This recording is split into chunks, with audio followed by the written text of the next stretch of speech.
काफी सारी ज्ञान की बातें सीखने को मिलती हैं। लेकिन रामायण से हम जिंदगी जीने की कला भी सीख सकते हैं, लाइफ मैनेजमेंट भी सीख सकते हैं। आइए आज बात करेंगे रामायण के 5 प्रमुख पात्रों की, जिससे आप और हम काफी कुछ सीख सकते हैं, जिससे हमारी जिंदगी की मुश्किलें आसान हो जाएंगी। रामायण से सीख नंबर पहला कि सबसे पहले हम सीखेंगे राजा दशरथ से। राजा दशरथ की दाढ़ी में जब सफेद बाल आए तो उन्होंने डिसाइड कर लिया कि उन्हें अपने बड़े बेटे को अयोध्या का अधिकारी घोषित करना है, अर्थात सही समय पर सही फैसला ले।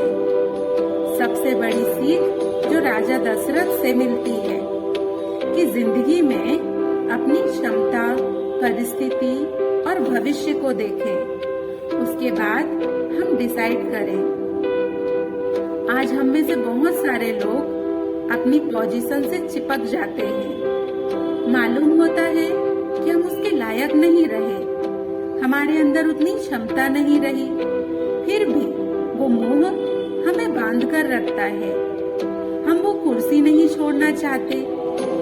जिंदगी में सबसे ज्यादा जरूरी है अपनी क्षमता के अनुसार अपने फ्यूचर को लेकर के सबसे बड़ा डिसीजन लेना। रामायण से सीख नंबर दूसरी, रामायण के अंदर सबसे प्रमुख पात्र श्री राम।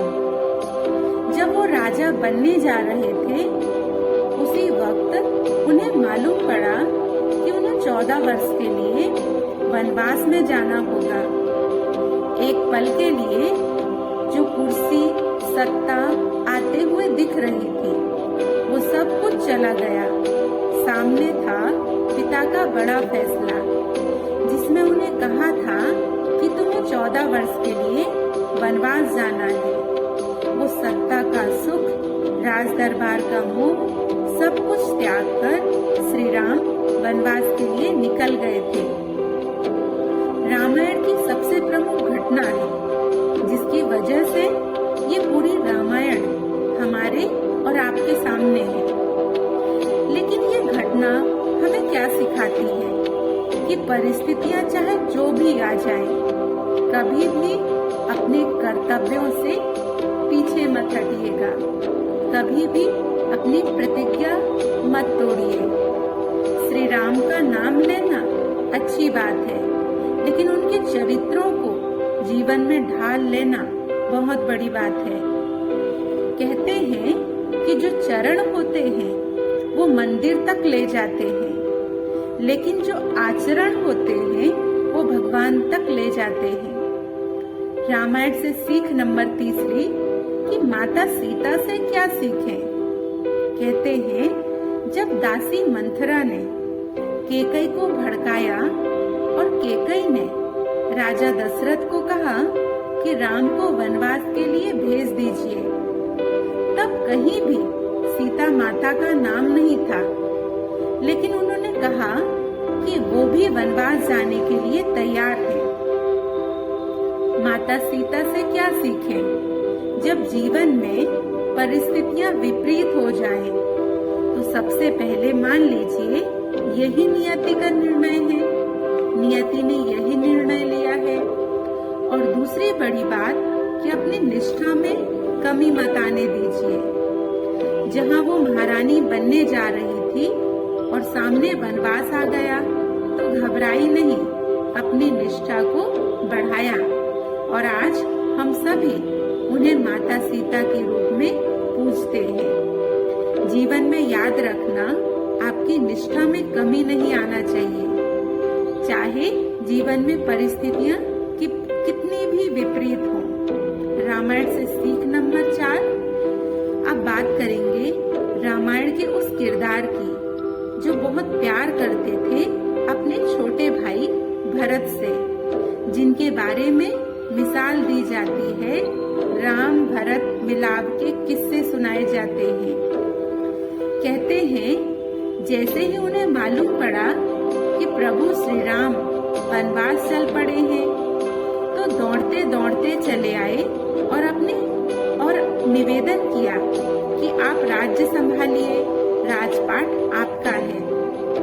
तो श्री राम ने मना कर दिया कि पिताजी का निर्णय था, 14 साल का वनवास मिला है और उनको कहा कि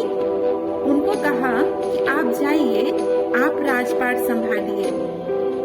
तब कहते हैं भरत ने उनके चरण पादुका लेकर आए और सिंहासन पर रखा और कहा कि ये तब तक रहेगा जब तक श्री राम वापस नहीं आ जाते।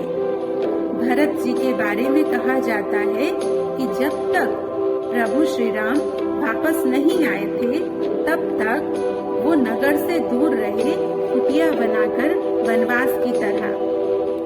यहाँ सबसे बड़ी सीख मिलती है कि जिस चीज पर आपका नैतिक अधिकार नहीं है उस पर अपना अधिकार मत जमाइए और जिस पर किसी और का अधिकार है उसे पूरी रिस्पेक्ट दीजिए। काम वही कीजिए, अधिकार उसी पर रखिए जिसके आप योग्य हो।